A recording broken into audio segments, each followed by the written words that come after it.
2024全国科展在台南。明年第64届全国科展将伫咧台南举行。伫今年的颁奖典礼上，由基隆市高嘉会寄予台南市。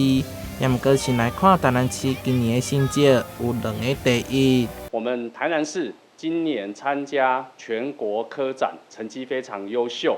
我们一共17个作品，有10个作品获奖。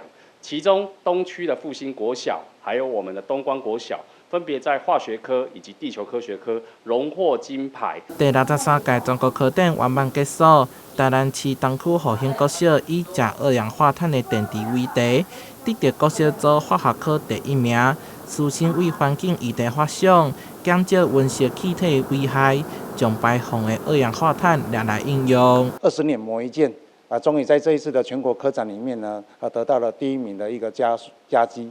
那之前也有得过第2或第3的一个荣誉哈。那这一次钾二氧化碳的点题呢，真的是一个蛮创新的一个议题哦，也呼应我们现在全世界的一个减碳的一个需求。我们的作品分3个部分，我们第一个部分要先验证二氧化碳是空气电池运作的气体。